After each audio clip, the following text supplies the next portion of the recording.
हर हर महादेव की जय। तो चलिए दीदी, आज हम दो बेटा और लाचार माता पिता के कथा सुना रही हूँ, जिसे सुनकर आपका दिल दहल जाएगा।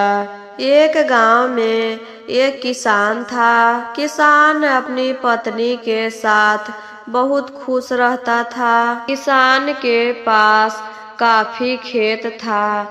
दोनों पति पत्नी मिलकर वही खेत में काम करते थे और उसी से उनका गुजारा होता था। किसान के दो बेटा भी था। किसान अपने दोनों बेटा को एक अच्छे स्कूल में नाम लिखवाता है। किसान अपने बेटे को खेत में काम नहीं करने देता था। वह बेचारा सोचता कि हम तो अनपढ़ रह गए, खेत में काम कर रहे हैं, लेकिन दो बेटा है, उसे हम इस काम में नहीं लगाएंगे। अच्छे से पढ़ा लिखा कर उसे नौकरी लगवाएंगे, ताकि उसे खेत में काम करना ना पड़े। हम खेत में काम कर रहे हैं तो क्या हुआ, मेरा बेटा भी खेत में काम नहीं करेगा।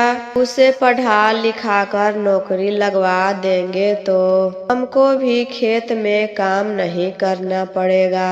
नौकरी लगने के बाद भी हम दोनों को आराम करने के लिए मिलेगा, खेत में काम नहीं करना पड़ेगा।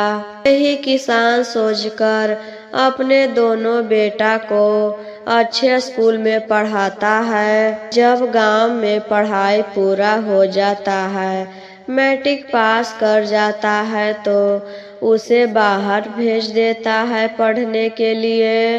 बाहर में पढ़ते पढ़ते दोनों बेटा को नौकरी लग जाता है। दोनों विदेश चला जाता है और गांव में माँ बाप अकेले रह जाते हैं। माँ शिव चर्चा बहुत करती थी। शिव गुरु से बस एक ही चीज मांगती थी कि मेरा दोनों बेटा कुशल रहे, सुखी से रहे। मेरा दोनों बेटा खुश रहेगा तो हम भी खुश रहेंगे। अपने लिए कभी भी कोई भी चीज नहीं मांगती थी, बस अपने दोनों बेटा के लिए मांगती थी। एक बार किसान अपने दोनों बेटा से कहता है, बेटा तुम दोनों विदेश में रहता है, हम तो गांव में रहते हैं।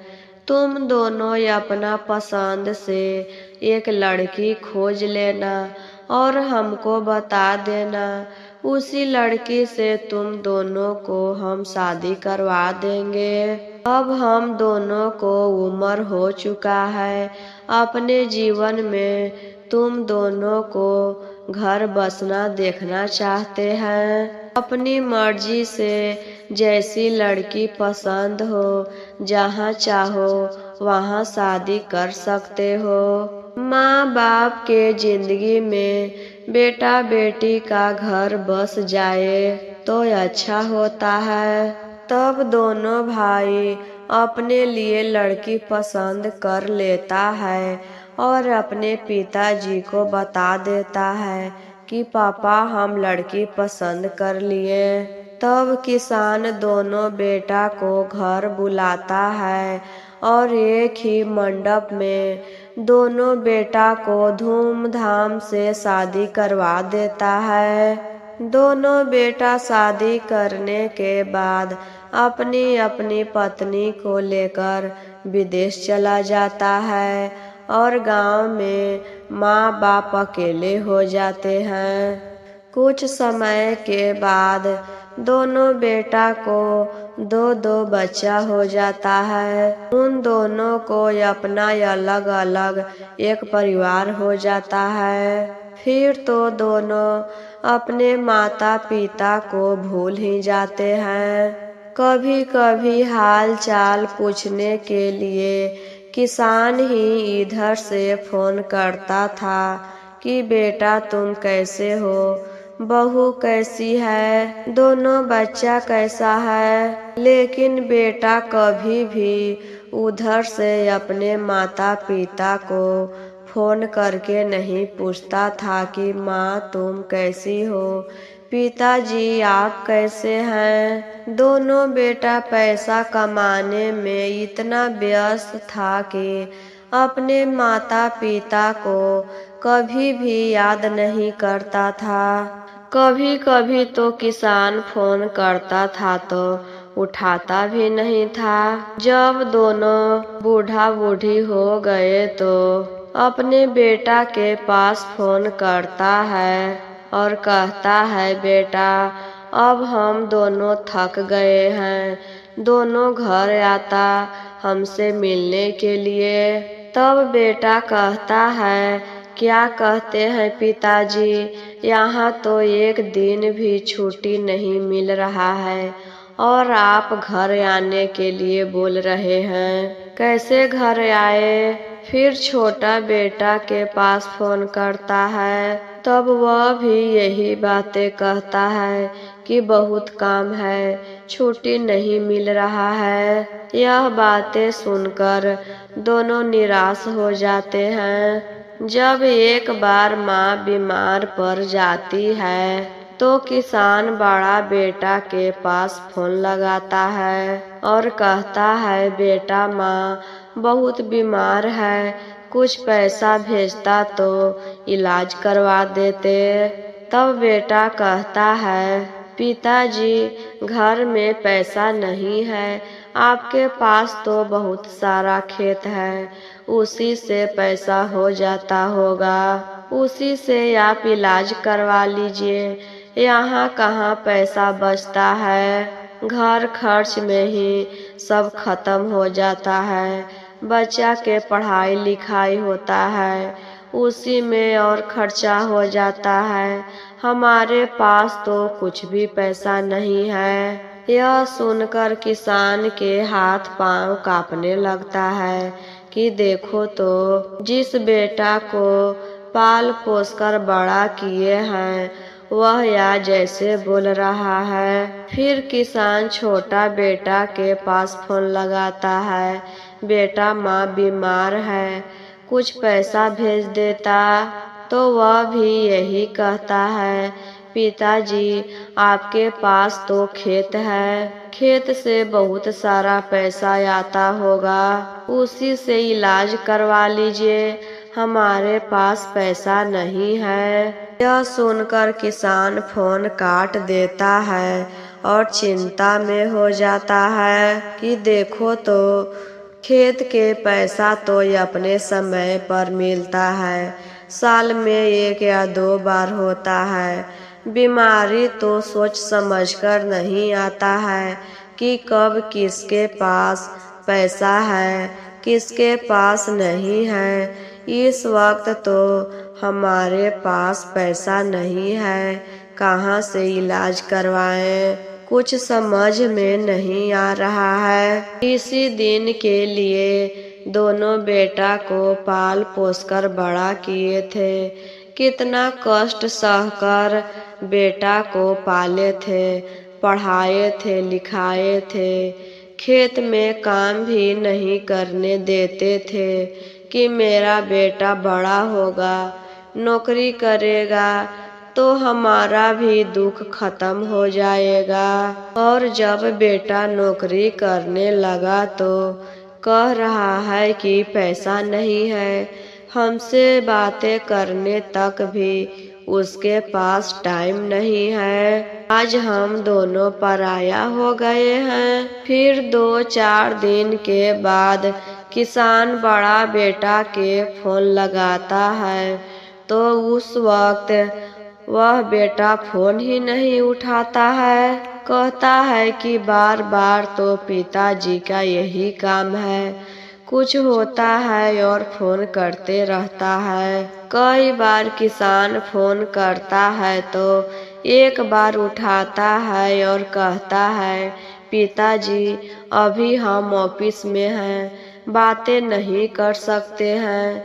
फिर किसान छोटा बेटा के पास फोन लगाता है तो वह भी कहता है, पिताजी अभी बहुत काम है, हम अभी आपसे बातें नहीं कर सकते हैं, हम बाद में बात करेंगे। किसान फोन आने के इंतजार करते रहता है कि कब फोन आएगा, लेकिन छोटा बेटा फोन नहीं करता है। किसान के पत्नी कहती है, क्या हुआ, बेटा आ रहा है घर पर मिलने के लिए, मेरी तबीयत खराब के समाचार सुनेगा तो वह जरूर आएगा। किसान कहता है कि वह सब जान रहा है, लेकिन फिर भी वह नहीं आ रहा है। कहता है कि बहुत काम है, देखो तो इसी दिन के लिए हम दोनों उसे पाले थे कि बुढ़ापा में सहारा बने, सेवा करे। किसान के पत्नी कहती है, जाने दीजिए, हम दोनों का अब कितना दिन का जिंदगी है, वह दोनों साथ नहीं दे रहा है तो क्या हुआ, हमारा सहारा हमारे शिव गुरु हैं, सब भगवान पर छोड़ दीजिए। अब हमारे जीवन में क्या लिखा है, सब शिव गुरु के हाथों में है। फिर 2-4 दिन के बाद किसान के पत्नी मर जाती है। तब किसान अपने बड़े बेटे के पास फोन लगाता है और कहता है, बेटा तुम्हारी माँ मर गई है, दाह संस्कार करने के लिए आ जाओ। फिर किसान छोटा बेटा के पास फोन लगाता है। छोटा बेटा फोन उठाता है और कहता है, क्या हुआ पिताजी, प्रतिदिन आप फोन करते रहते हैं, फोन रखिए। किसान कहता है कि फोन मत काटना बेटा। तो बेटा कहता है कि क्या हुआ। तब किसान कहता है कि तुम्हारी माँ का देहांत हो गया, तुम अपने परिवार के साथ घर चले आओ। अब बेटा कहता है कि ठीक है, हम अभी फ्लाइट से आ रहे हैं। किसान अपने दोनों बेटा का राह देख रहा था कि कब बेटा आएगा और अंतिम संस्कार के लिए ले जाएंगे। कुछ घंटों के बाद किसान छोटा बेटा के फोन लगाता है, बेटा अभी तुम कहाँ है। तो बेटा कहता है, पिताजी हम तुरंत आ रहे हैं, फ्लाइट पकड़ चुके हैं। तो किसान कहता है कि तुम्हारा बड़ा भाई आ रहा है, वह कितने देर में आएगा। तब वह कहता है कि भैया नहीं आ रहे हैं, हम ही खाली आएंगे। किसान कहता है कि क्यों नहीं आ रहा है, जब ऐसा समय में नहीं आएगा तो कब आएगा। माँ के अंतिम संस्कार भी करने नहीं आएगा। तो छोटा बेटा कहता है कि भैया बोले हैं कि अभी हमको छुट्टी नहीं मिल रहा है, तुम इस बार चली जाओ, पत्नी और अपने दोनों बच्चे के साथ में चला जाओ, माँ के अंतिम संस्कार कर देना, और जब पिताजी का देहांत होगा तो हम अपने परिवार के साथ में जाएंगे, उस वक्त तुम नहीं जाना। इसी चलते भैया नहीं आ रहे हैं, हम ही आ रहे हैं, कुछ घंटा रुक जाइए, हम तुरंत पहुंच रहे हैं। इतना बात सुनने के बाद किसान के हाथ पांव कांपने लगता है और हाथ से फोन छूटकर गिर जाता है और अकेले घर में चला जाता है और एक चिट्ठी लिखता है। उसके बाद आत्महत्या कर लेता है। जब गांव के लोग सोचते हैं कि किसान अभी तक घर में ही है, तो जाकर देखते हैं कि किसान तो मर चुका है। तभी छोटा बेटा वहाँ पर चला आता है। माता और पिता को अर्थी देखकर पूरा जोर जोर से रोने लगता है। तब एक आदमी चिट्ठी लेकर उसके पास आता है। चिट्ठी में लिखा था कि पिताजी के मरने के बाद दाह संस्कार करने हम आएंगे, इसी चलते वह आत्महत्या कर लिए। तब छोटा बेटा बड़ा भाई के पास फोन लगाता है तो बड़ा भाई छोटा भाई के रोने की आवाज सुनता है तो कहता है, क्या हुआ छोटे? माँ तो बूढ़ी थी, मर गई। सबको एक ना एक दिन जाना ही है। सबकी माँ एक ना एक दिन मर ही जाती है। बूढ़ी थी तो मर गई तो क्या हुआ? माँ के दाह संस्कार अच्छी तरह से करना, कोई भी चीज के कमी नहीं होना चाहिए, ताकि गांव के लोग कहे कि देखो तो इसका 2 बेटा है, विदेश में काम करता है, फिर भी कमी हो गया। इसी चलते कोई भी चीज का कमी नहीं होना चाहिए। तभी छोटा भाई कहता है कि ऐसी बात नहीं है भैया, आपने जो बातें हमसे बोली थी वही बात हमने पिताजी को बताया कि माँ के दाह संस्कार में हम आ रहे हैं और आपका दाह संस्कार में भैया आएंगे। इसी बात को लेकर पिताजी आत्महत्या कर लिए हैं, तो पिता के दाह संस्कार करने के लिए आ जाइए। बड़ा भाई कहता है कि तुम झूठ बोल रहे हो, ऐसा नहीं हो सकता है। तब वह कहता है कि नहीं भैया, सच है, पिताजी आत्महत्या कर लिए हैं। तब वह कहता है कि ठीक है, कुछ समय रुक जाओ, हम अभी तुरंत आ रहे हैं। वह भी तुरंत फ्लाइट पकड़ता है और अपने बीवी बच्चे के साथ गांव चला जाता है। गांव आने के बाद गांव के लोगों ने तरह तरह के बातें करने लगे। देखो तो जब माँ बाप जिंदा थे, फोन करते थे तो दोनों बेटा में से कोई नहीं आया, ना कभी माँ बाप के समाचार लिया, ना कभी फोन करता था। और आज मरने के बाद यहाँ दोनों आ गया है।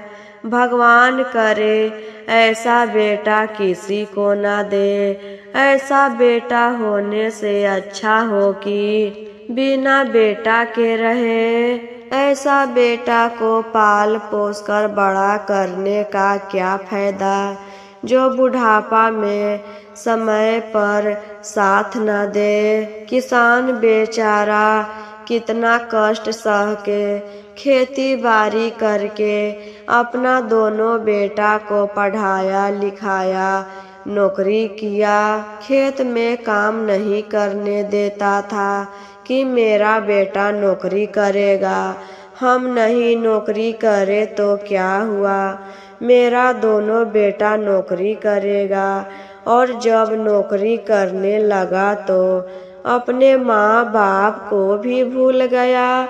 ऐसा बेटा होने से तो निसंतान होना रहना चाहिए। सबसे बड़ा भगवान तो माँ बाप होता है, और इसने माँ बाप को एक नजर देखा भी नहीं।